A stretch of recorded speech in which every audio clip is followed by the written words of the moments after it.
My name's Ashley Levinsky. I am the Executive Director of the University of Wyoming College of Law's Firearms Research Center. It's a very long name. And I am joined here with George Mocsary, who is the Director of the Firearms Research Center, and Megan Walsh, who is the Director of the Gun Violence Prevention Clinic and Visiting Assistant Clinical Professor of Law at the University of Minnesota. I practiced that a few times. I'm really excited to get started on this conference the next couple of days. The conference Sparking the Revolution, Flintlocks, Gunpowder, and Policy in America's War for Independence. I do love alliteration. That's where we got some of that title. But this fireside chat, I am really excited about. Obviously, to the speakers in the room, I'm excited about everything the next couple of days. But this, to me, is just such a unique opportunity to talk about firearms history, but then also to talk about how people can look at the same history and draw different conclusions, and how that history can impact today. So I know I'm saying nothing that will surprise anyone here, but the gun debate can be a little dramatic. It can be a little combative, and that's not really very good when we're trying to have a better understanding, have better conversations across the divide. And so I am grateful to have both of you guys here. I think you'll learn a lot from both perspectives, but I think you'll also be pleasantly surprised that, you know what, we can all agree on some things as well.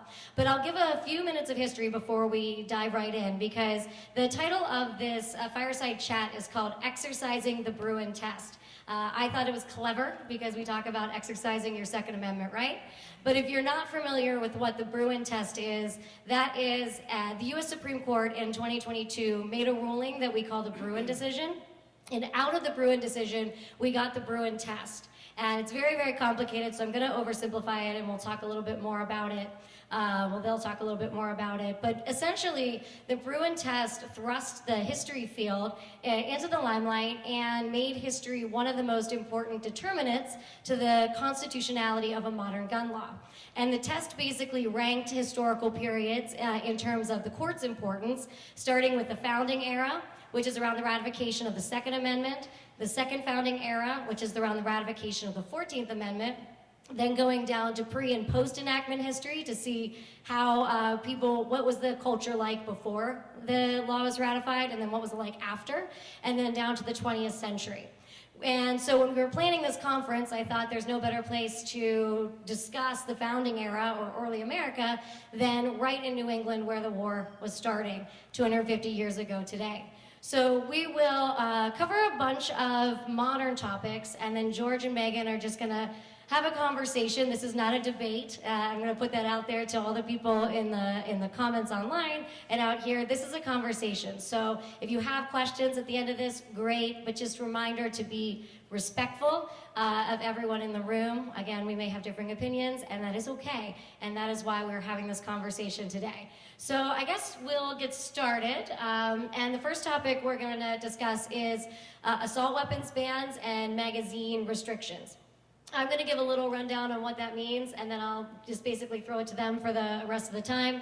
But if you're not familiar with quote-unquote assault weapons bans or magazine restriction laws, these are firearm or feature-based firearm-oriented laws. So magazine restrictions often talk about a regulation in how many rounds you can have in your magazine. A lot of times we talk about 10, but some states are 11 and 15, so it does vary. And then when you hear the term assault weapons ban, there has been one that was federal in 1994, but there are a lot of state bans. And so this topic kind of changes as well. Like magazine capacity, it's not just one thing. A lot of times it centers around features associated with centerfire rifles. That is an oversimplification because there are lots of outliers to that. I try to avoid to say the AR-15, although that's usually what people mostly know, and I only avoid that because it's not just the AR-15 platform, but that's kind of what people remember, which is why I try to say centerfire rifle, even though even that's an oversimplification. So let's, I'll put it out to George. Do you want to go first? Sure. Can everyone hear me all right? Good. Lots of heads nodding, that's wonderful, not just like one in the front row, right, saying, so we know the... Little hard, oh, see, you can't hear me that well, perfect, how's that? A little bit better? Cool.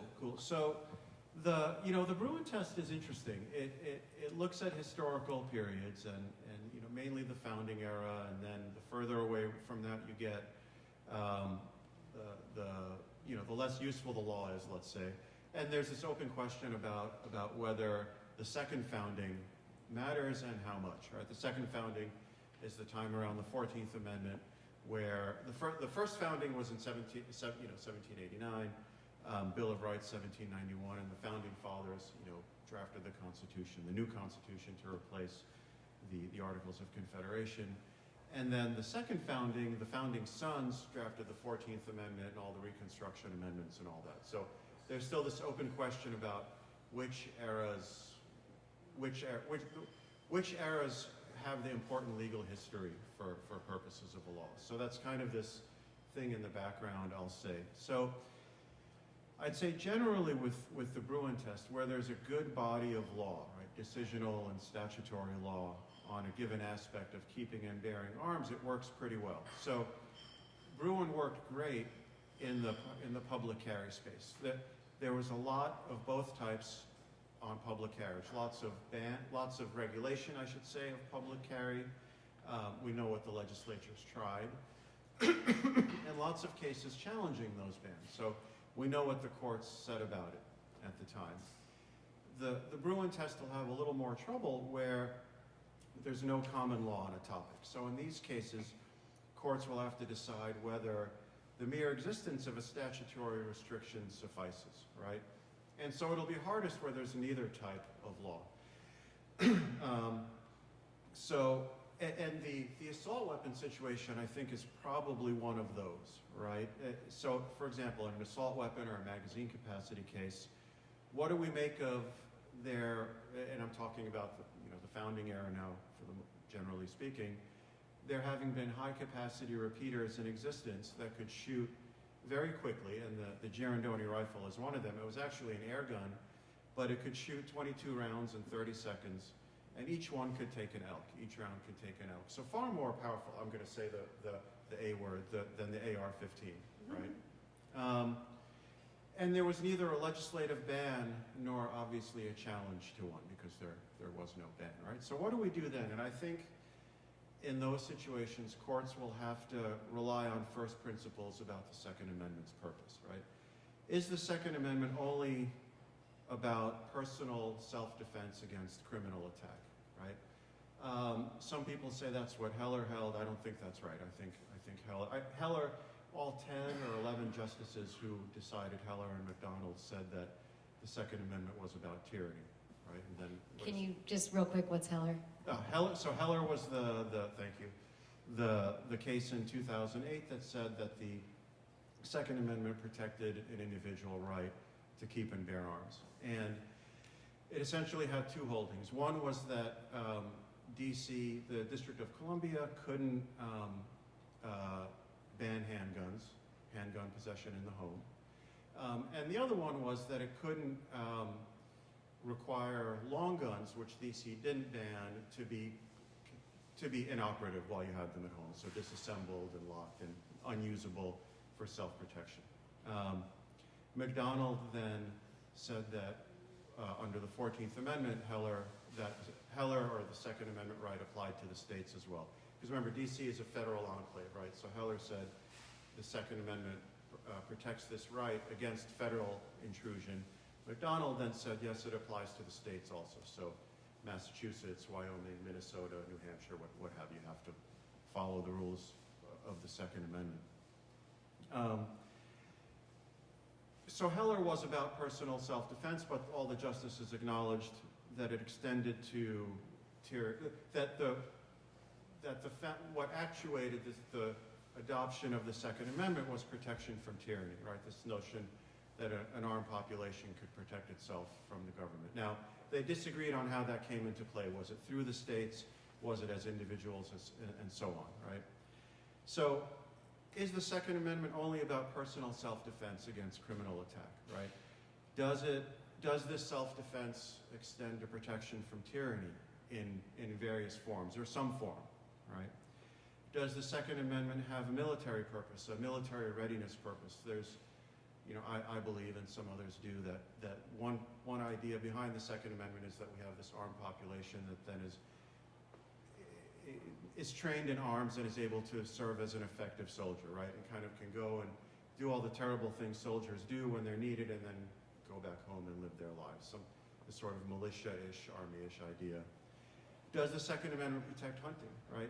So I think different answers to those questions can lead to different results in something like an assault weapon, or even more so in a magazine capacity case, I think. And then the 1868 question, it kind of remember that whole thing, that throws kind of a wrench into things because you had things like the girandoni around the founding. The founders were aware of them. Apparently Lewis and Clark had one on them. I think Lewis would carry the girandoni sometimes. But there were pepper boxes and other arms that could shoot, multiple rounds. But by the second founding, by the Reconstruction, you had repeaters that could shoot very quickly. Nowadays, people who shoot competitively, like lever actions, can cycle them almost as fast as an AR-15. Now most of us probably can't. I know, actually I'm looking at one man in the audience maybe who can, he's smiling now. But lever if you're good with the lever action, you can fire very quickly and be very deadly with it, as deadly as with an AR-15. So I'm not sure I gave an answer to it, but hopefully I've put a lot of the questions out on the table of kind of the things, the moving parts that are in play there. Megan, do you want to go? Sure. I'm going to tell you guys I don't have as many notes as George has here on his computer right now. But I just wanted to say thank you for having us here and having this discussion. One of the things that is really special about... Is that better? Yes. Okay. I just wanted to say thank you to Ashley and George for having me here and having this discussion at all. And one of the things that's really special about practicing and being a scholar in the Second Amendment area is that we all get together. Everybody who looks at the Second Amendment differently, we all get together regularly, often multiple times a year. And we really like each other. Like, we have a lot of fun together. And even if we see things differently, we're able to have these discussions in a very, I think for the most part, healthy, productive way. And I think that we know that everyone who comes into this debate cares about these issues because we all want the same thing, which is to keep our families safe. So of course we have strong opinions about this. We have different ways that we think is the best way for society to help us do that. But we know and we assume the best intentions on all sides. So I'm really glad. I'm always happy to see Ashley and George, and it's really nice to be here. As far as assault weapons bans go, do we have a lot of lawyers in the room? Okay. So, sort of, pseudo-lawyers. And then a lot of people who aren't. I mean, the thing about Bruen, it sounds a little crazy in some ways, especially to people who aren't lawyers and don't do this day in, day out. So we didn't have cars at the founding, right? And so when I'm litigating a case about if you can have a firearm in your car, I literally cite to cases or statutes about how you could carry firearms if you were riding a horse, because that's what was the historical record that we have. And so non-lawyers look at me and they're like, are you joking? Like, that's what these judges are using? And, obviously we're all more familiar with the idea of originalism and looking to the founders for how to think about how the Constitution is understood today, much more so than we were, say, 20, 30 years ago. Heller was a big part of that because it was one of the first decisions that the court actually really looked to history and tradition when it was determining that the Second Amendment protects an individual right. And so when it comes to assault weapons bans and large capacity magazines, I think we're working with the same analogs, right? I think everybody agrees, and there's scholars on both sides of this issue who acknowledge that historically we... Real quick, Megan, sorry, let me interrupt you. Can you explain analog for people who might not know? Sorry. Oh, sorry. I didn't mean to interrupt you. No. Keep doing that. We're going to... Please, I imagine yeah. we'll do It that means I'm listening. all night. Yeah, that's right. Yeah. So analog is what Bruen asked us to do, what asked courts to do when they were determining if a modern law is consistent with the Second Amendment. And so that's my example of looking to laws that existed about how you carried firearms if you were riding a horse is comparable to how you might look at if a modern law that regulates carry. Is this okay? Can everyone hear me? Good. I think you're good. Better? Better? Okay, thanks. It's like echoing in my head. I hope this works okay. Okay, so that's what I was talking about when I was comparing the horse laws versus the car laws, right? Our modern day world is very different than at the time of the founding or at the time of Reconstruction. And so what we have to do is go back and look at the principles that those laws represented. And that's what Bruen says determines whether or not a modern law is constitutional today. I and many people have a lot of concerns with the Bruen Test. Obviously, I would not have had a vote back then, right? There's a whole group, many groups of people who were not involved in decisions at that time. And then you also have the question of silence, right? Legislatures did not legislate to the extent of their powers. So if you look back, like for example, George was talking about, you didn't have a ban on assault weapons or on the weapons that George was describing at the time of the founding. So what do? Do you assume that you can't do that because there was no law? Or do you look a little closer and say, hey, there's some good reasons why there wouldn't have been a law that would have banned these firearms? And so what does that tell us about what principles the founders believed? We do have a lot of historical laws that were full-on bans of what we commonly call dangerous and unusual weapons. The weapons that were considered dangerous and unusual at the founding, at Reconstruction, are much different than what we talk about today. Though some are the same, like brass knuckles were banned, for instance. Minnesota, where I practice, also has a brass knuckles ban that I defended. And so we have this historical tradition. And so I think that the rub with assault weapons bans, we're working with the same history, but we're fighting over what dangerous and unusual means. And I don't know if you agree with that, George. Yeah. We have such different concepts of that, right? And so there's actually a case from a federal district in Illinois, and the judge actually put a picture of one of those images that like looks like different things when you look at it. Like if you look at it from one way, it looks like a duck, and you look at it from the other way, it looks like a rabbit. And it was kind of funny, like to find in a court opinion, but I think there's some purchase there, right? Like we look at an AR-15, and some people say this is the most common rifle in America, and some people say this is the rifle that allowed a mass shooter to kill my children, right? Two very different perspectives here. We're still working with the same history. And so you do end up doing some sort of modern analysis because we're not just able to look only at the fact that Massachusetts had a ban of a weapon that it deemed dangerous at the time if we don't have an agreement on what dangerous means. Do you have anything?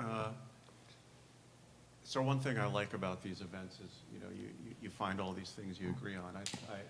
One example of what Megan said is we look at the same thing and we come to these entirely different conclusions. One of those, I remember having a conversation with another colleague of ours who we work with sometimes at Duke about carry restrictions. And he said, well, we've got this one, this one, this one, this one, and this one in Wyoming from, for these 6 years, this one in Indiana for this amount of time, and this one here for this amount of time, and so on. And he says, well, shouldn't that justify a carry ban? And, I said, well, what I see around the time of these bans is a sea of permissiveness in almost the entire country with no regulation and some bans scattered throughout for limited amounts of times. I don't know how to reconcile that, right? We just sort of fundamentally see things differently. I think Bruen does allow, there's language in Bruen that that says that you can, you're not stuck with the same sort of problems, and you're not stuck with the same time frame as you were at the founding or the second founding. And Bruen didn't decide, by the way, the second founding, right? It just said for the carry question, it's the same, so we're not deciding, which I think is appropriate, right? A court should only decide cases and controversies that are before it. It shouldn't sort of go out on these things. But I see Bruen as allowing for asking the question, something is dangerous and unusual then, and therefore it was banned. Something else is dangerous and unusual now, can we ban it, right?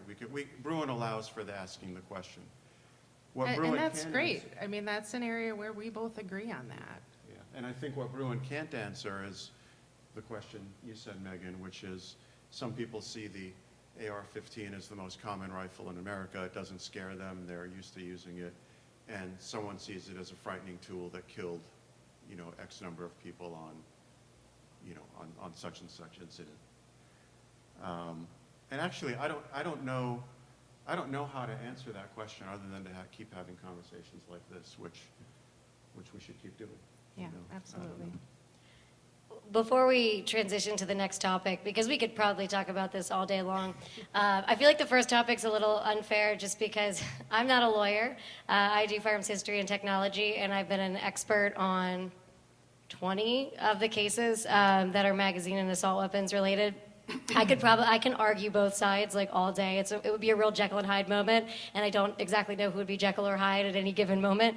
But the one thing that I found really interesting when I got engaged in all of this from a historical background is how you see one thing completely differently sometimes. And I'm going to use this example, and then I'm going to move on and not talk because I don't know anything about the other topics. But the one thing that really struck me with the magazine cases was seeing how experts that were opposite me would make arguments for or against restrictions.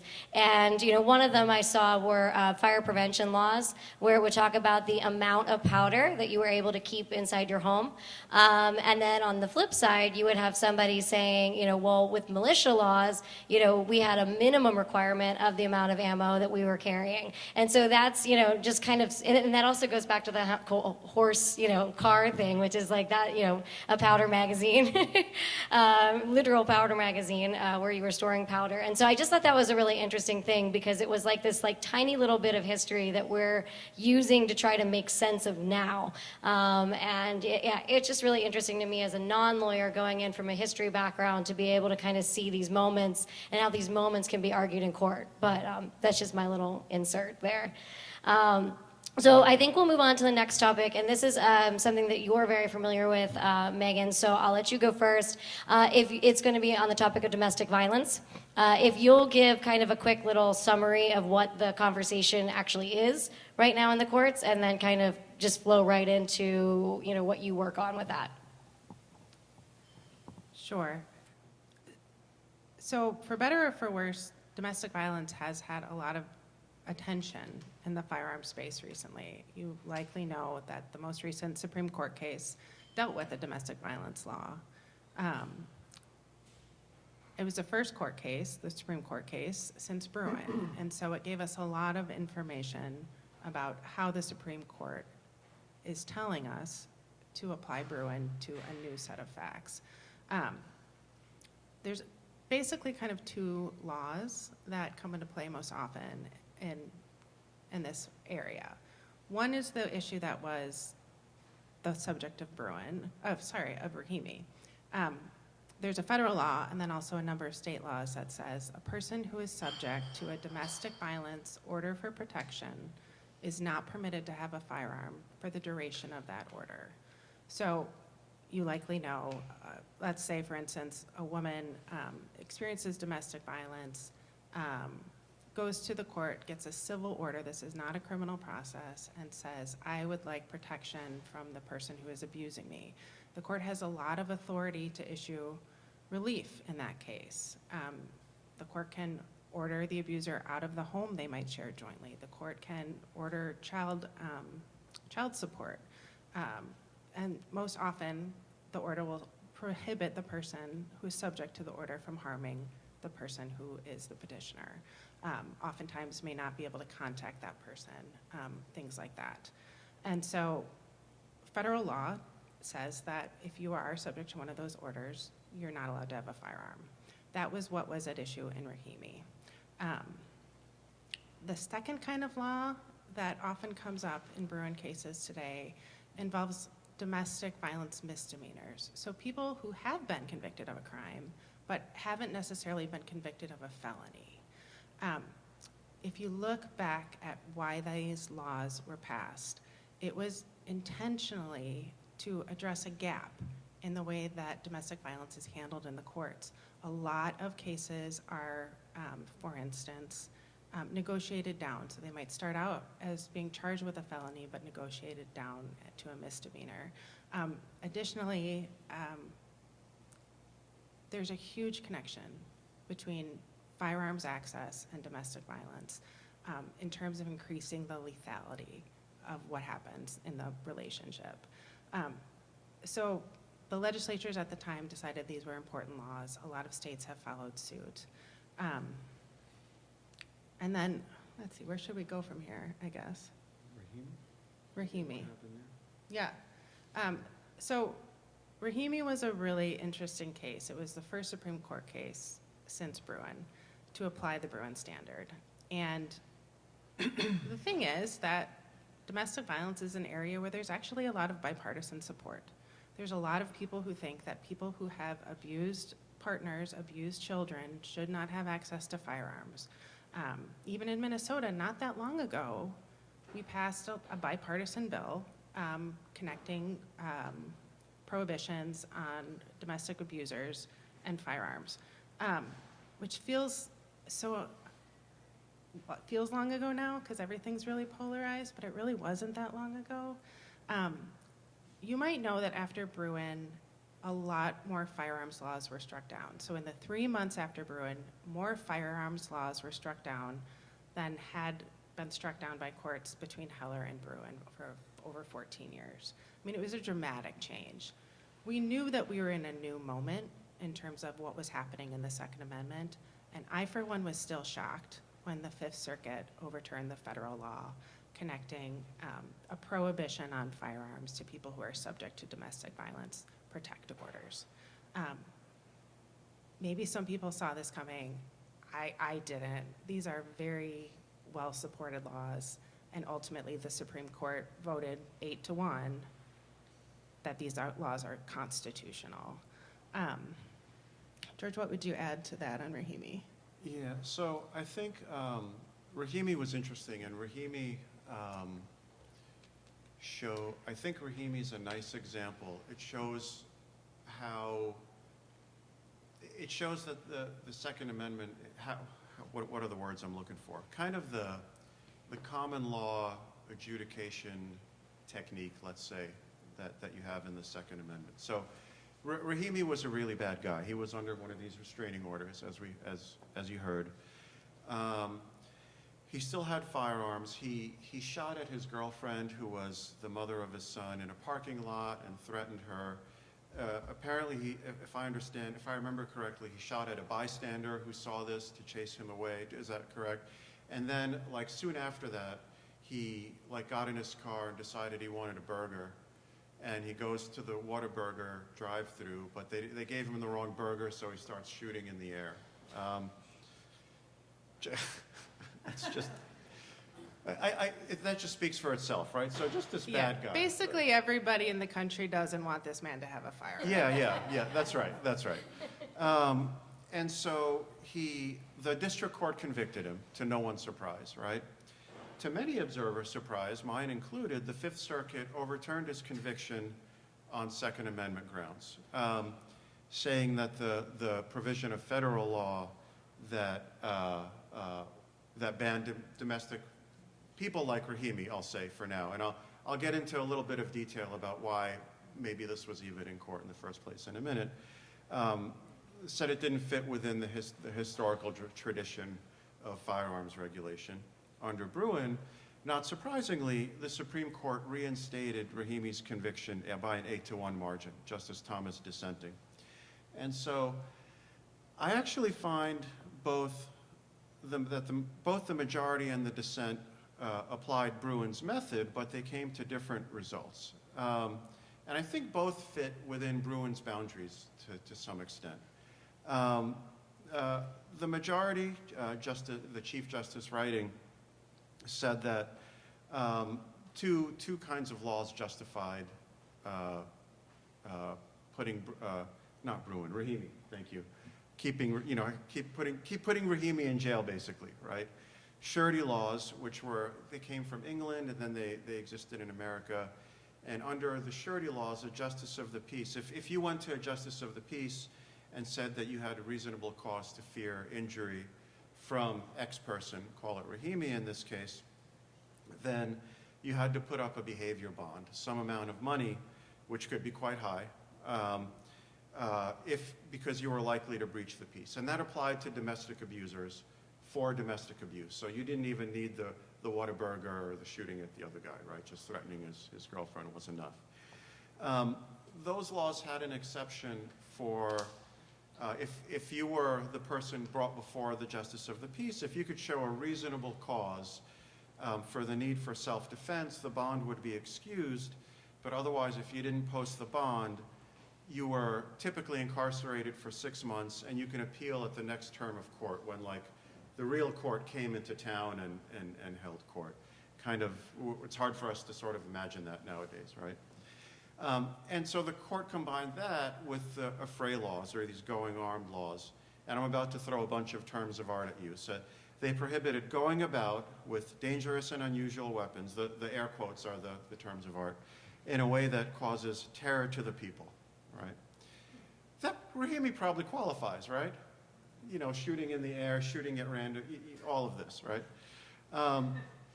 And the court said that those two were enough to convict Rahimi, right? Because they allowed the disarmament of people who, quote, pose a clear threat of physical violence to another. One reason I have notes is I can't remember all these quotes. I'm too old for that. After my third child, I stopped being able to remember anything. So just, bear with me. And so in doing so, the court filled in some, but appropriate, and I think not all of the questions, that we have in this space. Because, again, cases and controversies and all that. So here's what the court told us.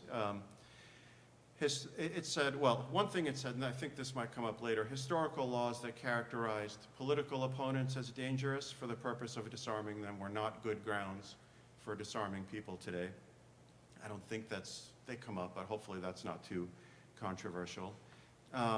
Laws disarming someone after a judicial dangerousness finding can be to a Second Amendment compliant. I don't know, can be good analogs, right? The dangerousness finding can come from a civil proceeding without proof beyond a reasonable doubt. And Justice Thomas really didn't like that part. That was one part that he really took issue with. And that's why I say that both opinions, I think, were within the cabin set out by Bruen, right? That's not a crazy thing to require proof beyond a reasonable doubt for the deprivation of a civil right? But this is how the common law works. It takes outlier opinions, it takes kind of lots of opinions, and you get the law out of it. And I think that's what happened in Rahimi. The 8 said, look, let's not talk crazy. Look what this guy did in the parking lot, right? And then, by the way, he did lots of bad stuff after that as well, which presumably didn't even go. I think after the order was issued, he did all this other bad stuff as well, right? So it's sort of keep him in jail, right? That said, the court also said it wasn't deciding due process questions. So why was Rahimi there in court in the first place? So 922G8, that's the provision of federal law that says if you're under a domestic violence restraining order, you can't be armed. And it's got two, what you might call activating or operating provisions, right? And one of them says if the order is based on, if it, and this is a quote now, includes a finding that such person represents a credible threat to the physical safety of such intimate partner or child, or random people in the parking lot, or Whataburger, presumably. And that was Rahimi, so that one's easy, no problem, right? The second one is what the Fifth Circuit didn't like, right? And what kind of Justice Thomas, this one is problematic in my mind. It says, by its terms, explicitly prohibits the use or attempted use of force against an intimate partner or child. So the problem that especially Judge Ho in the Fifth Circuit had with that is that it didn't require any dangerousness finding, and these things are like routinely issued in divorce proceedings, right? So I think that's why Rahimi was an issue. But obviously Rahimi was a horrible person and should be in, I think he pretty much is in jail forever, right? Is that, am I right about that? I think so. Like, you know, 643 years or some, you know, some enormous number like that. He's never coming out. Maybe I'll stop there. Maybe you have some thoughts. What do you think? Should I talk about Justice Thomas a little bit, kind of his worries? Maybe I'll do that. Megan, is there something you wanted to add? I mean, there's lots to say, right? All right, Megan, why don't you go, George? George, you've been talking for a while. We're never going to reach all of our topics at this stage, right? Yeah, so, I mean, I kind of prepped on the historical stuff, and it's just so easy and so interesting to talk about all of these things. Yeah. It's so easy to go the other way. So from my point of view, having done a lot of work in the domestic violence space, there's a lot of reasons why there would be an order for protection against someone where the court doesn't have an express finding that the respondent, meaning the person who's subject to the order, is a danger to a partner, to a child, to a family member, to a household member. One of those reasons is because in a lot of these situations, the respondent agrees to the order, often in exchange for not having that finding. And so, for instance, my colleague Bonnie Carlson has a paper, and she says people waive constitutional rights all the time. And so that's effectively what these men are doing. They're saying, I don't want an order that says that I'm a danger to someone. I'm gonna say, fine, no problem. I don't need to talk to her. I don't need to see her. I don't need to touch her. I'm totally fine following that. I just don't want an order on my record that says I'm a danger. Her argument in that situation is he's waived his Second Amendment rights because he's notified at that time that when he's subject to an order for protection, he's not able to have a firearm. Another situation are in criminal cases. At the beginning of criminal cases, there are often these orders, and there's no criminal findings yet. There's no trial yet. There's no evidence in the record. So of course there's no criminal findings that the person is a danger or that the person actually committed the crime of which he is accused, right? And so you have these orders that are issued at the very beginning of a criminal case to protect the people who are most at risk, who are most often women being abused by men. So there are really strong reasons why there would be orders and why the legislature put that provision in. And, you know, I disagree with a lot of the Fifth Circuit analysis. I don't think that these orders are routinely issued in divorces. And we just see that very differently. I see these as a life-saving measure, and Justice Thomas, Judge Ho, their point is, like, these are abused. And, you know, for instance, like George was saying, there's no proof beyond a reasonable doubt that these people did the things that the petitioner is alleging that they did, so how can you take a firearm away from them? I just fundamentally believe that women's safety is what should be paramount, and children's safety is what should be paramount. And these orders do not get issued just randomly or on a whim, for the most part. Not that there's not an errant order here or there. I'd rather that be the case than have these women unprotected.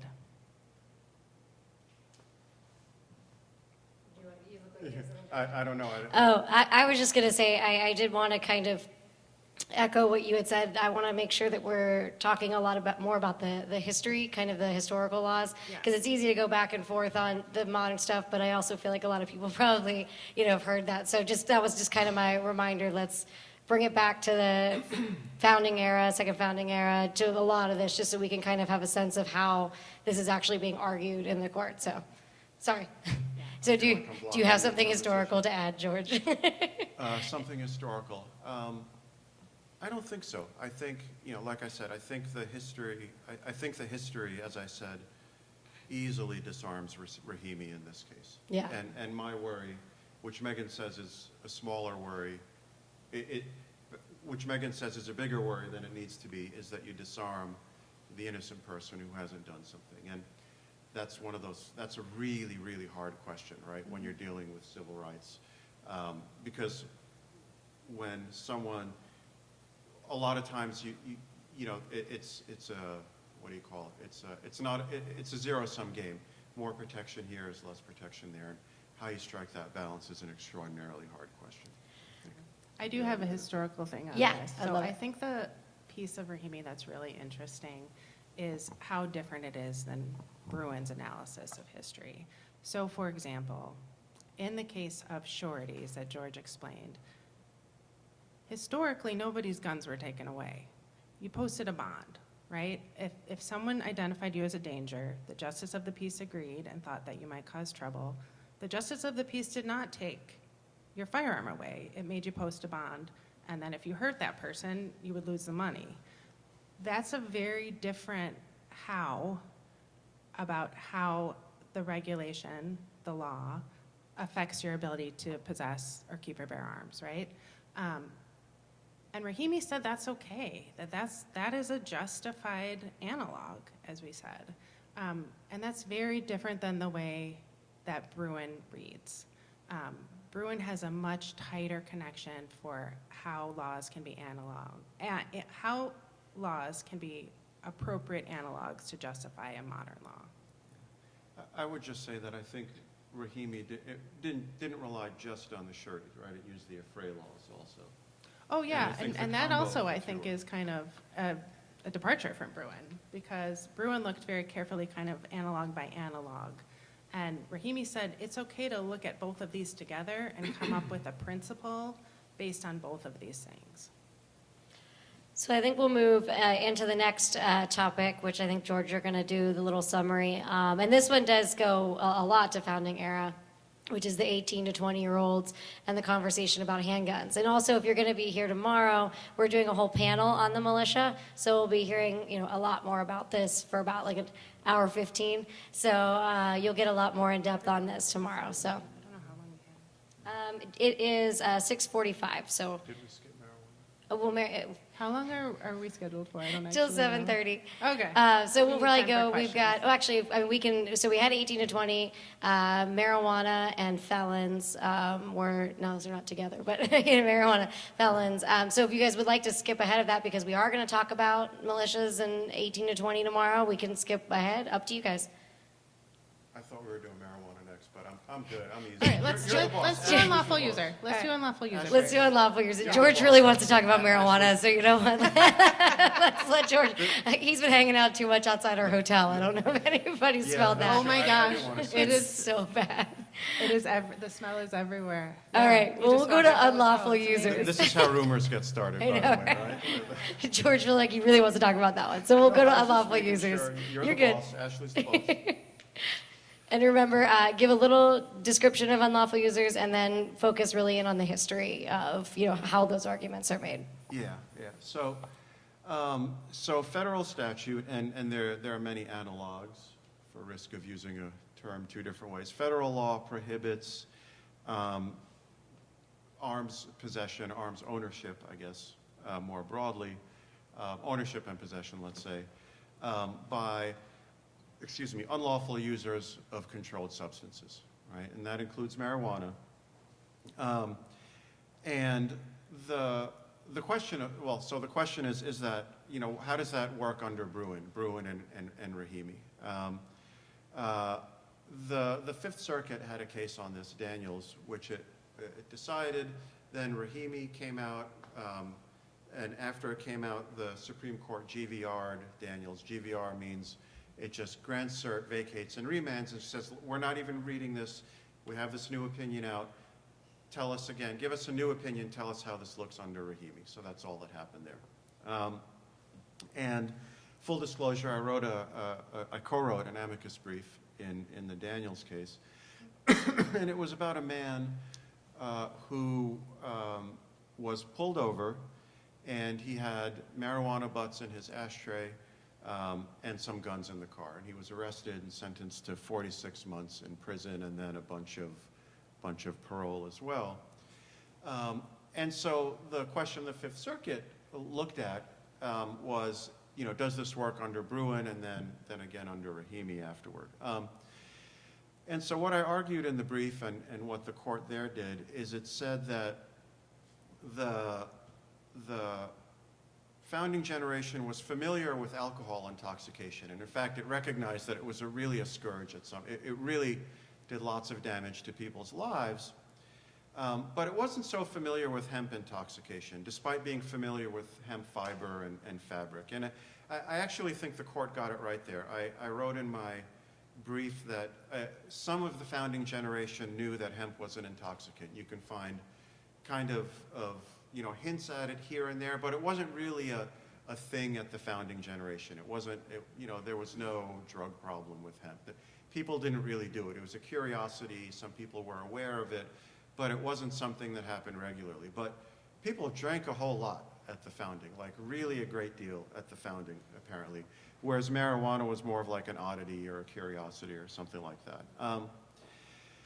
And so I think if you look at the regulation at kind of the nexus of alcohol and firearms, what you find is that there's a clear history and tradition of regulating arms misuse only while someone is actively intoxicated, while actively under the influence. And there's some exceptions to this, like one statute says no shooting guns at drinking, and drinking was spelled like D-R-I-N-K-I-N-G-E or something like that. That's, old, 1776 statute or something.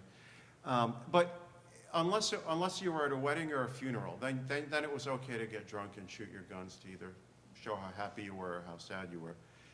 But not on New Year's. So there are some of these odd little quirks to it, but they're out there. One of the reasons for the New Year's one was apparently the alarm for Indian attack was shooting your gun in the air. So they didn't, I guess if someone was getting married or died, then we would risk it, risk doing a false alarm, but not on New Year's.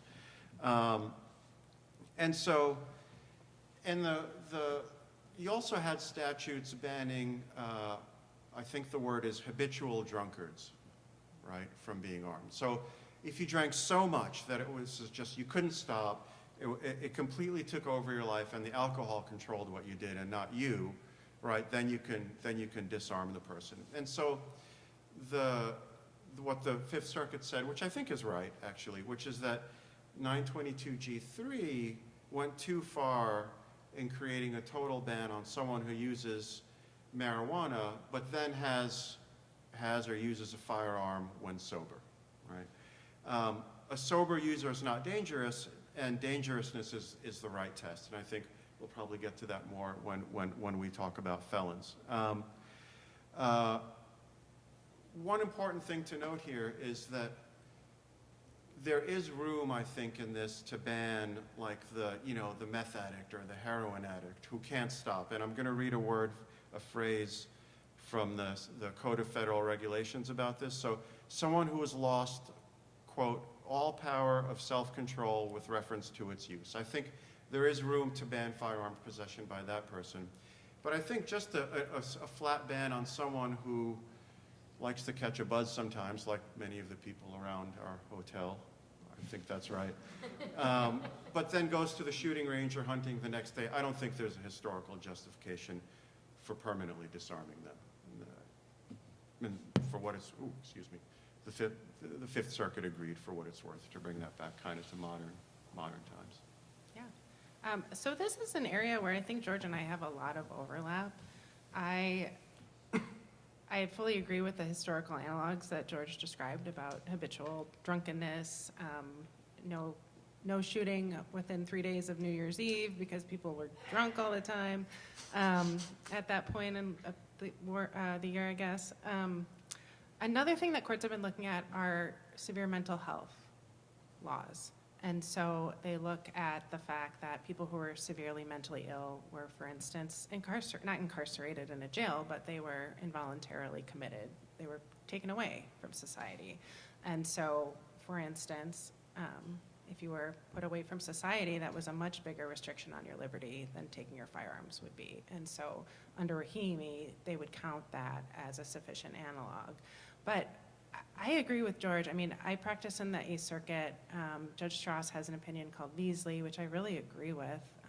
A lot of the federal appellate courts have said that there are a lot of reasons and a lot of historical analogs that support some aspects of these laws. So for instance, individuals who are fully addicted and can't control themselves, individuals who are currently intoxicated.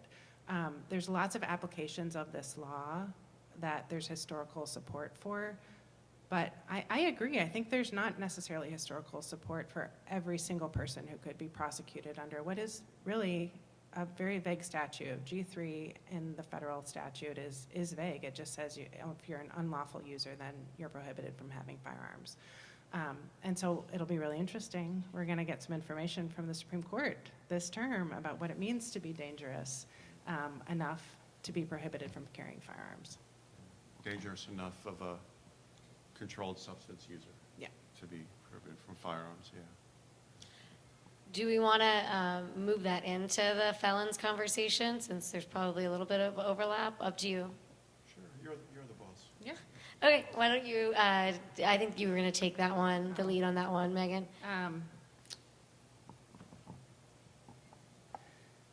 I really think the Supreme Court should take a case on felons. There's just so many cases going through the courts. It takes up so much capacity in the courts, and we don't have a clear answer on how courts should be applying Bruen in this situation. Everybody agrees there's no controlling, at least, decision at this point from a federal court that says that people who have been convicted of dangerous crimes can't be prohibited from having firearms. So people who have been convicted of crimes of violence, murder, rape, situations like that. I think there's vast agreement on that. The disagreement arises in the case of nonviolent felonies, right? And so I haven't personally had a case where there's been a true nonviolent felon. And so, but we do cite laws historically in our briefs that talk about forfeiture estate, for instance. So if somebody committed a property offense at the founding, there were situations where their entire estate would be forfeited, and that would include their firearms. So we argue that that would be an appropriate analog for a nonviolent felony, for a nonviolent felon to be prohibited from having firearms. Not everybody agrees, right? So there's a circuit split on this issue. I really would like to see the Supreme Court take a case on this, in part because I want to know what the Supreme Court means when it says that a person is dangerous enough to be disarmed. Is it just the fact that they violated the law? Is that enough? I don't think that's the answer we're going to get from this Supreme Court. But I don't know what the answer is. And I think courts across the country would benefit from that answer. Yeah. So I agree. I think that's an important one to take, more important than controlled substances, to kind of lay out some details on the felons. So I tried to put together a list of different situations in which felons were disarmed, mainly at the first founding. So consider this roughly, generally speaking, an analysis of the first founding. So the first kind of category that I came up with are dangerous groups. And I put dangerous in quotes this time, right? Because this is the political enemies, or people that we fear for no reason, or we call dangerous because we want to disarm them, or we did something bad to them and now we're afraid they're going to hurt us, or we're going to disarm them. So one was Native Americans. You know, there was always this fear of Native American attacks, so you couldn't, there were tons of laws that says you couldn't sell firearms to Native Americans. The next three are kind of tied together. There were Catholics, that was common. This was a kind of an extension of the Popish plot. I don't know, Popish plot, right? The Popish plot was itself a plot. It was kind of this phony thing.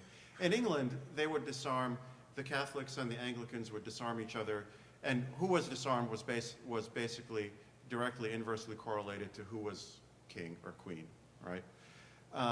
There was some rumor spread that with the war with France, that they would ally with the French, who were very Catholic, and so let's disarm them, right? Then there were the Puritans, and they were disarmed because they weren't Anglicans. And then there were the Antinomians, who the Puritans disarmed in the states that they controlled because, you guessed it, they weren't Puritans, right? So this kind of group disarmament, happened a lot at the founding, right? This kind of dangerousness question. And I think Rahimi, I think, correctly does away with them. And that's one of Justice Thomas's big worries there. He knew, growing up in Jim Crow, what it was like to be branded as dangerous just based on how you look, and then disarmed, right? And that's kind of getting back to that. And then there's the question of people, what group, again, large groups that were maybe really dangerous. And the two I came up with were loyalists. And maybe some of them were really dangerous, or is that just me being fooled by what I learned in history, right? Like the Catholics, Puritans, right, is that kind of propaganda. And then you had like Shays Rebellion and Fry's Rebellion and these kinds of uprisings, right, where people were disarmed. And in some of those cases, they got their arms back after some period, after a few years or a few months or something like that. Then there were some ratification proposals that talked about who could be disarmed, and the three out there, one was Massachusetts, where we are now, thank you.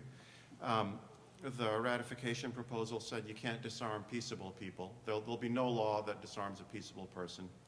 Pennsylvania, the famous dissent of the minority, the language was, for crimes committed or real danger of public injury from individuals. And so the question is, what does crimes committed mean? I'll kind of pop back to that in the end from a modern example that I was able to come up with.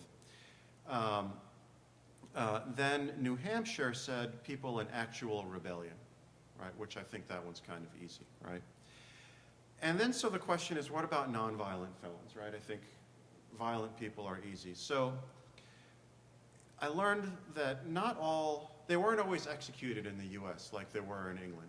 And apparently they weren't always executed in England either, even though the penalty for committing a felony was death. But you had lots of the equivalent of jury nullification in England. You didn't have that in the US. It was, felonies were different. An interesting one, so the first interesting question today is, what do we do with the knowledge that a lot more things are defined as felonies today than they were at the founding? Like a lot more. Apparently, there's the famous book, 3 Felonies a Day by Harvey Silverglade. Apparently all of us commit 3 federal felonies per day. Add the states to that and just forget it, right? We're in big trouble. And so what do you do? So there's a famous article out there the title is, Why Can't Martha Stewart Have a Gun? I don't know. Martha Stewart probably should be allowed to have a gun, right? But what about, I remember hearing when Enron was happening, there was a trader, and he's on the phone with his other trader friend, and he said, and they were shutting off electricity to some part of California that was really hot to manipulate the price of the energy, right? And this one trader's on the phone with his buddy, and he says, okay, well, let's shut it down now. And then when grandma has a heart attack, California's gonna come and pay us any price we want. I'm paraphrasing. What about that guy, right? Who's willing to kill someone so he could charge more for his electricity? Should he be disarmed? Even though I'm not sure he would take a gun or knife and kind of shoot someone in the same kind of malice. In my mind, that's the interesting question, right? That in kind of the Bruen-Rahimi type of analogizing. Otherwise, kind of from the historical perspective, there's the militia question. Many nonviolent felons had to serve in the militia, so they had to bear arms at least some of the time. And interestingly, I didn't know about the laws that you knew of, Megan. There were many laws that protected arms in civil actions, bankruptcy, forfeiture for bad acts, that kind of thing. The Militia Act of 1792, what year? 1791? 1792? 1792, thank you.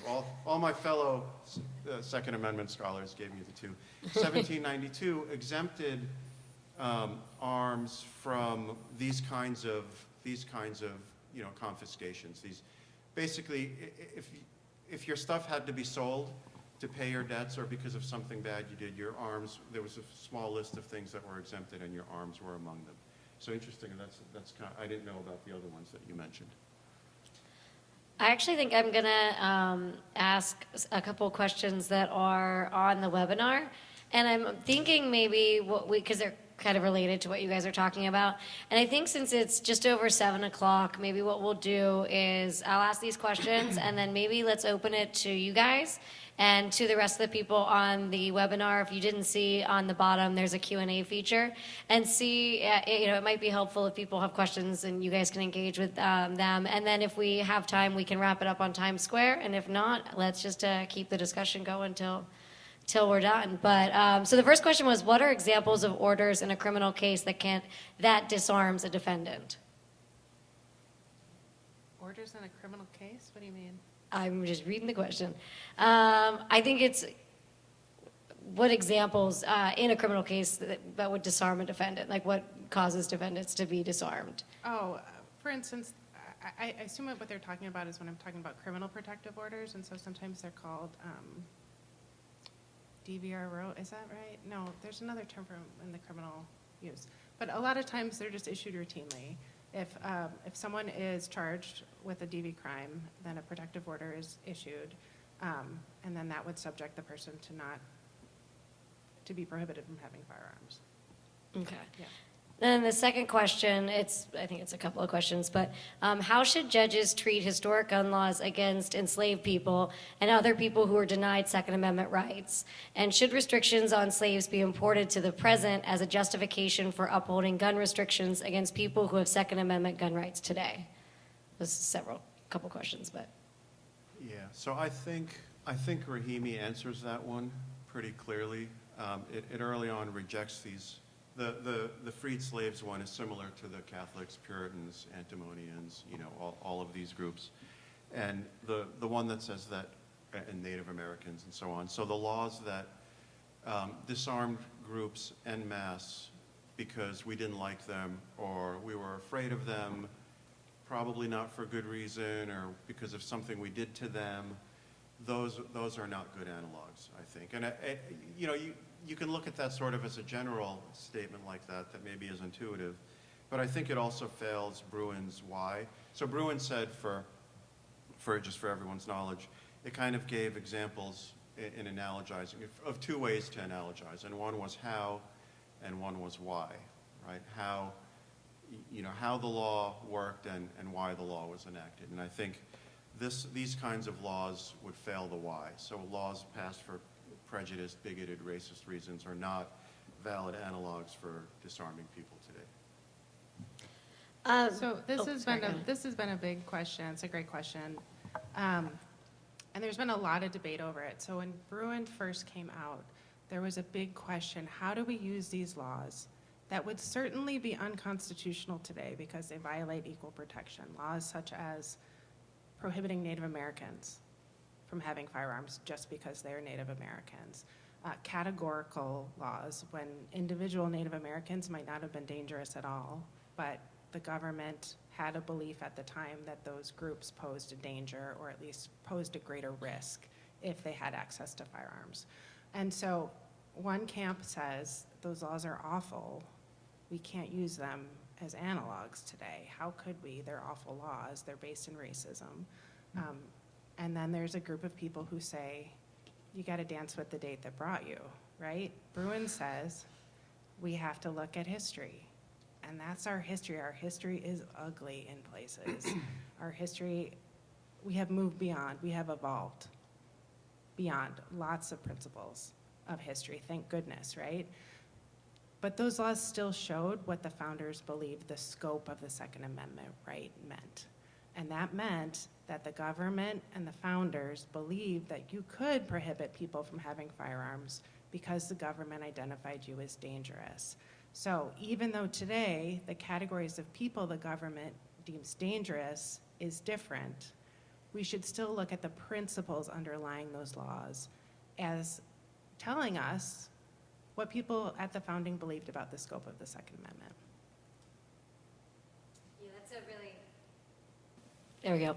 That's a really tough question because it does, make you think about the way the world was at the founding era and how sometimes when you're making an argument in a court case, you don't necessarily agree with the history, but you can use it to kind of make a justification today, which it's sometimes difficult when my history field learning kind of how the legal system worked of like, just because you're arguing for or against something doesn't mean you necessarily wholeheartedly agree with it. You're working kind of within the law on that. And it's an interesting, difficult topics. All right, so I'm gonna open it up to questions. And the way we're gonna do it, I'm not gonna run around with the microphone. If you don't mind just speaking up, and then if whoever wants to answer the question first can kind of just summarize what was asked so that we've got it for the recording. I think that'll work better than trying to run around. So does anyone have any questions?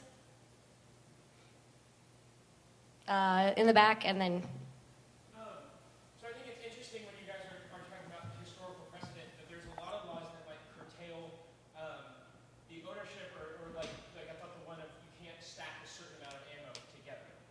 Not because trying to prevent violence, trying to prevent the outbreak of fire. So thinking about in today's climate with things like assault weapons bans, you're restricting a very specific type of weapon or a type of firearm, trying to prevent a specific type of crime.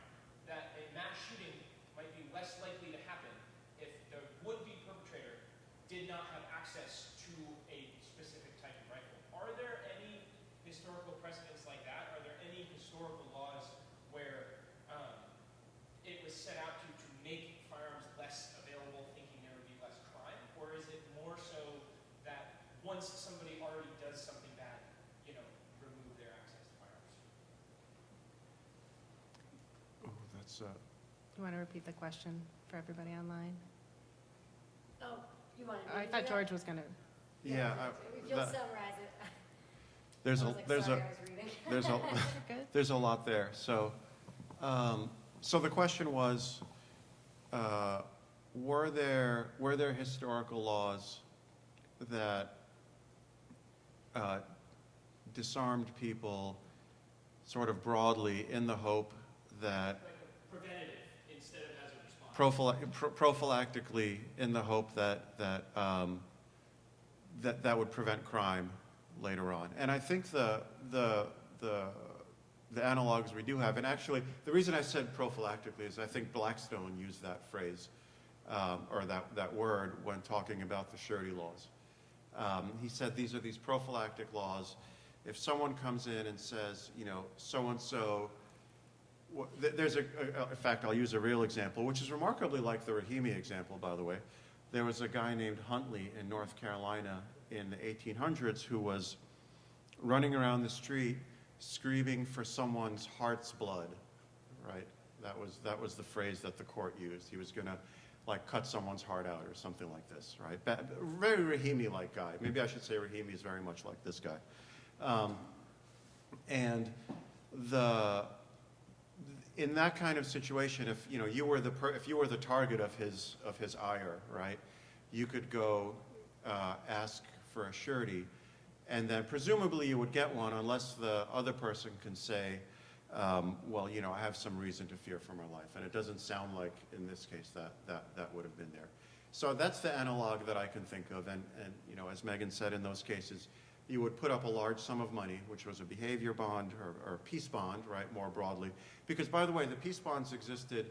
This is where we talk about it in the Second Amendment context. But this kind of bonding system was used all around that era. So justices of the peace would put up a bond by which they're promising that they're going to issue just decisions, right?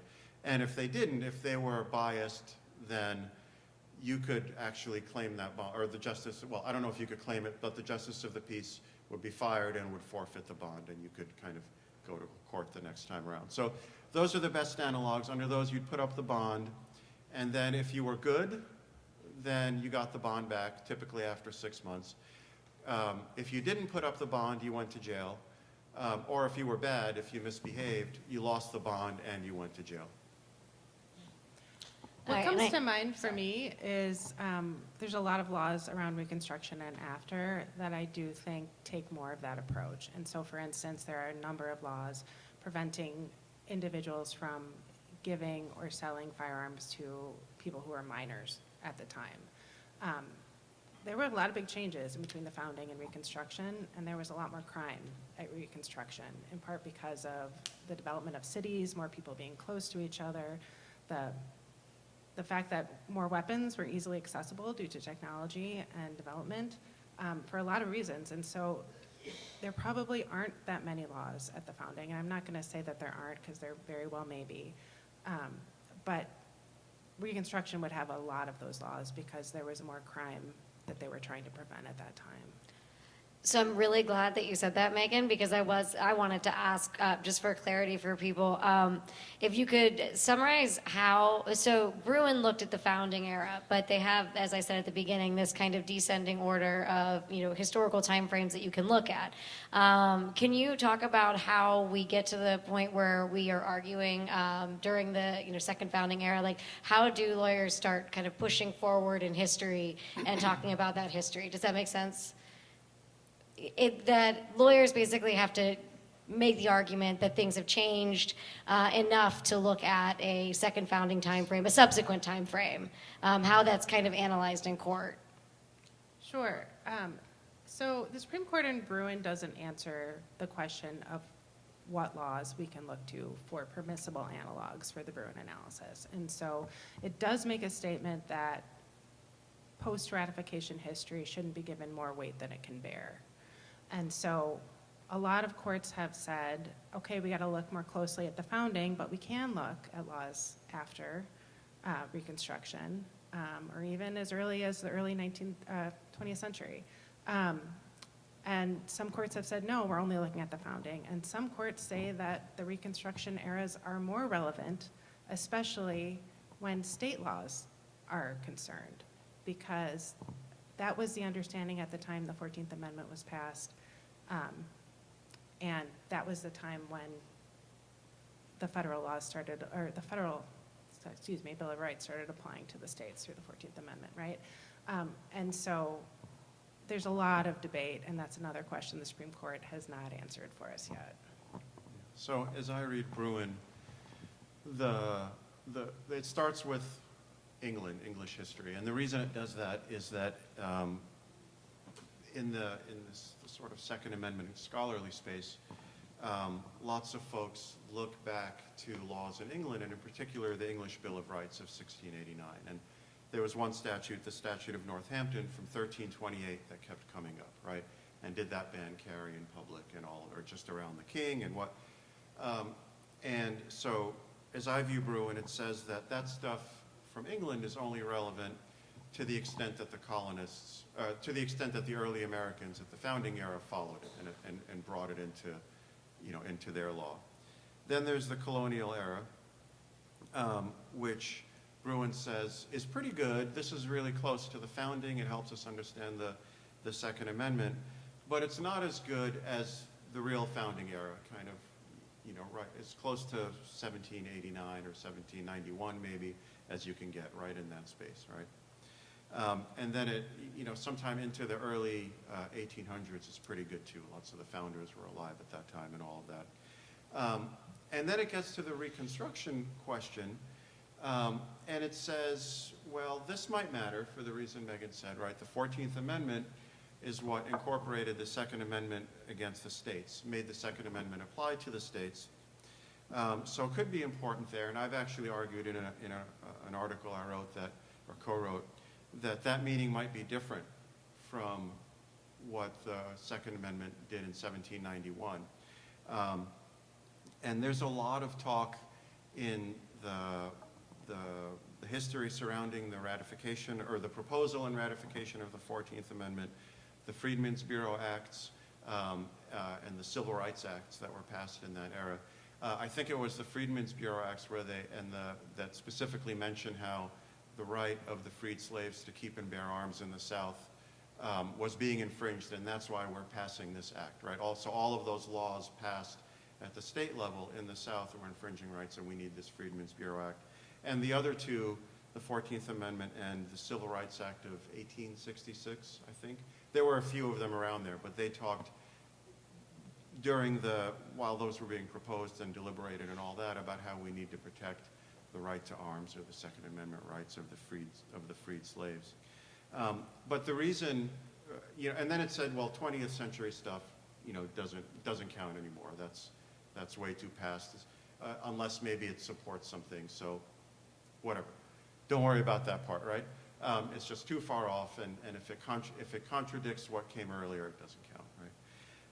But the reason the second founding counts, I think the reason we have the question about the second founding is that that's when the 14th Amendment incorporated the Second Amendment against the states, right? Now, Heller only told us it did that in 2008. I'm sorry, MacDonald only told us it did that in 2010. But if what the founding sons were, if they thought they were incorporating something different than what the founding fathers passed or had enacted and so on, then there's a good argument that that is what applies, at least in the states. And so that's why we have this 1868 question yet. And the court, in Heller, it didn't really come up. Then MacDonald incorporated, and MacDonald seemed to say that the 1868 right that was incorporated is the same as the 1791 one.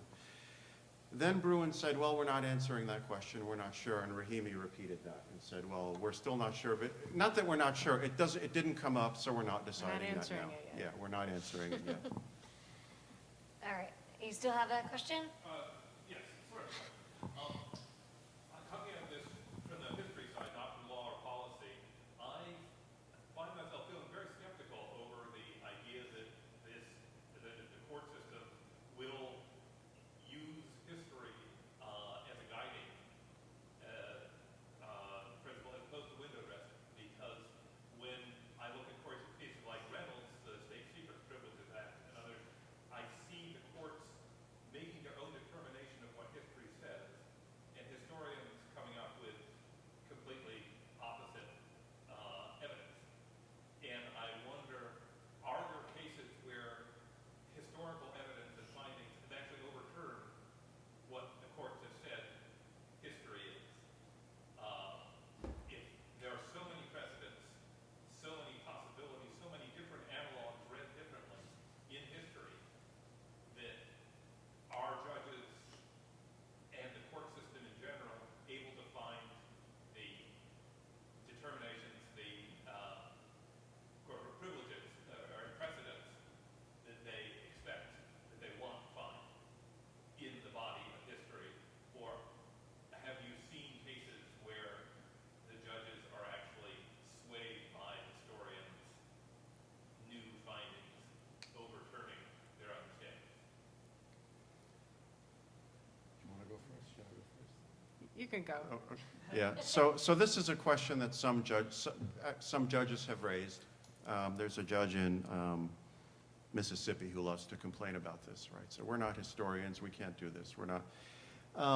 My view on this, and I've said this in some of my scholarship, is that the kind of history involved here is not, the way I say it is, we're not trying to figure out whether King Arthur or Atlantis existed, right? What we're doing is we're working in a common law system and looking at what you might call legal history, though even that has a specialized meaning for some people, right, legal history. So I'm kind of reluctant to use it, but call it a colloquial, lowercase legal history, right? They're looking at common law sources, right? So statutes, court cases, treatises, what they found in practices, bringing in ideas like desuetude and Madisonian liquidation, and relying on all the things that, even scholarship, right? And trying to figure out in a common law system what the right answer is. And I think Rahimi's actually a good example of that, right? You had this district court that did what everyone thought it would do. Then the Fifth Circuit went way out there as this kind of outlier thing, right? And the Supreme Court said 8-1, no, don't be crazy, right? Let's bring you back. And so to the extent, and there certainly are sort of, especially in the felon space, I think, I agree with Megan on this, their answers all over the place.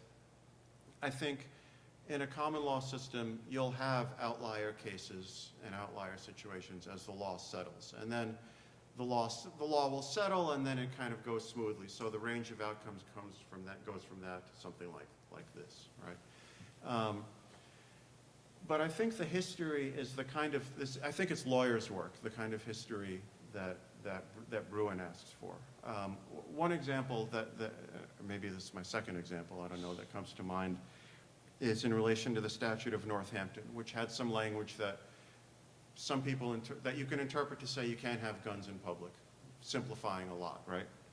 Some people say, well, it's only around the king, and it's only in certain situations. And so what's the right answer? Well, we have some court decisions on it, right? One said that the statute's from 1328. We've got a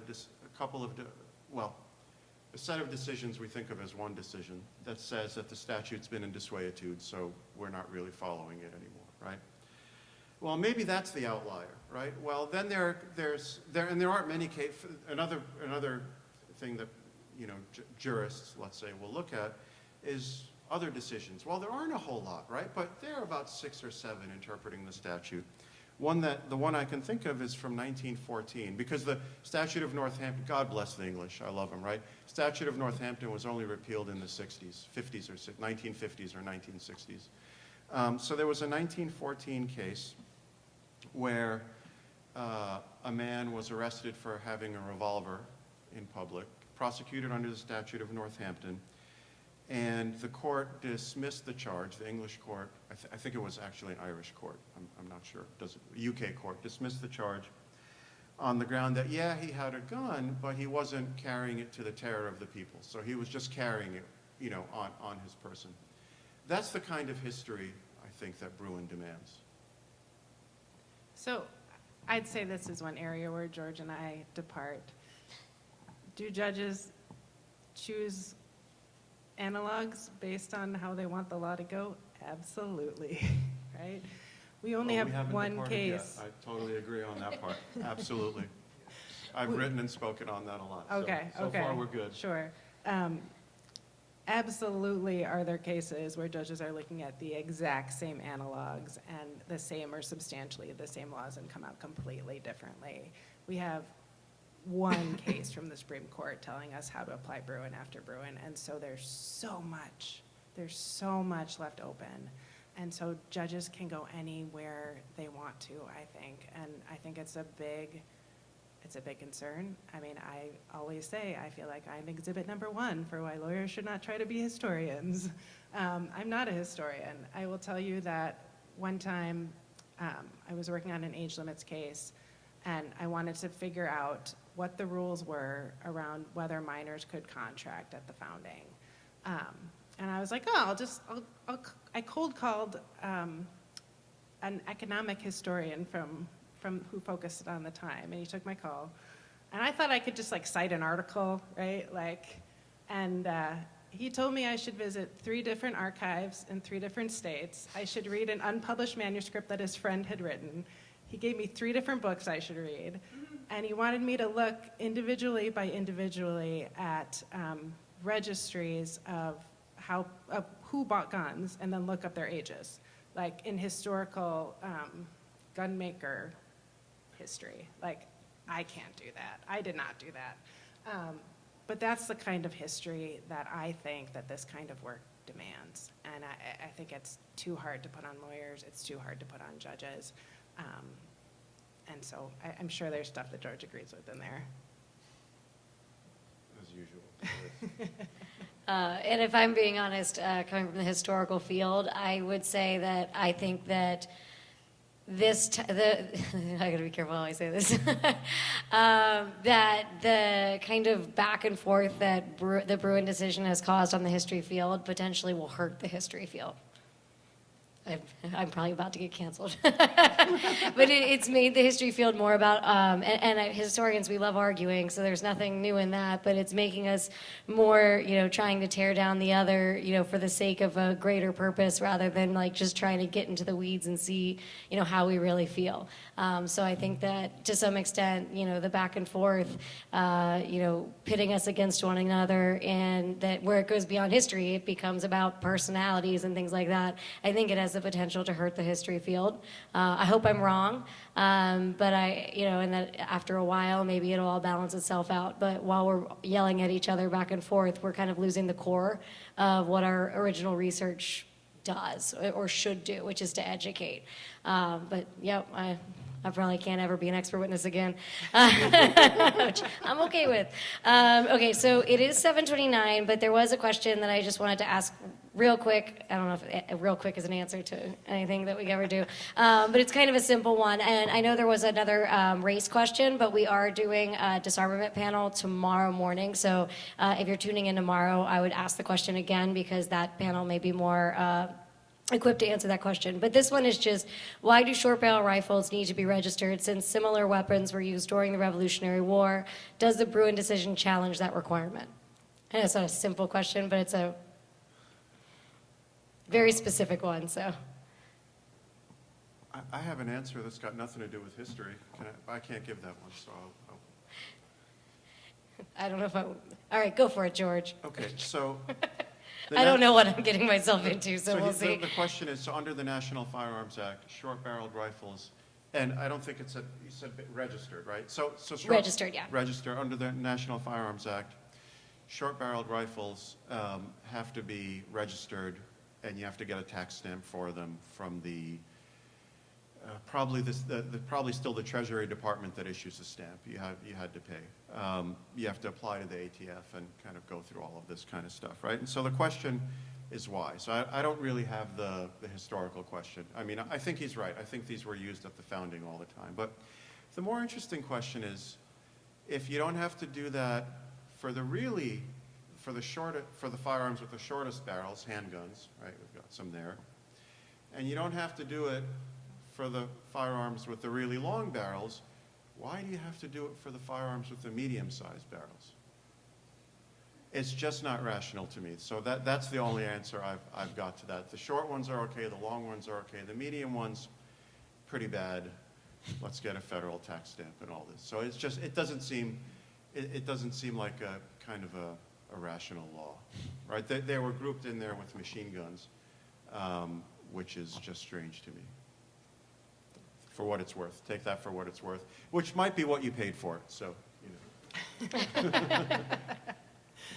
So what this makes me think of is how important it is to define the infringement, right? And so is the infringement on the right to keep and bear arms the fact that some people won't be able to have a short-barreled rifle, or is the infringement that you can't have one unless you get a tax stamp? It seems like a lot less of a problem to say, this is like passing a background check. You gotta do a process, and then when you do the process through the government, then you have your weapon legally. And so I think you'll see a lot of different cases look at that. Like, what's the real harm here? Like with silencers is the same thing, right? You're not prevented from having silencers by the federal law saying you have to, register them, but you do have to do something. And is that enough to quantify being a violation of the right to keep and bear arms? Yeah, and that's a more interesting question now that the great big beautiful bill took the $200 fee off of short-barreled rifles and suppressors for that matter. Yeah. So we still have to go through the whole process, which I learned recently can take as short as one business day to get a short-barreled rifle. But you have to fill out the forms, do all of the rest, but the $200 fee, I think that starts in 2026. Someone probably knows, 2026, January 1st. So as of next year, if you buy a short-barreled rifle, you still have to go through that whole process. The process is shorter, and there's no fee associated with it, right? So how does that compare to what it was, which is an entirely separate question, right? All right. Well, I think it is time. Thank you all so much.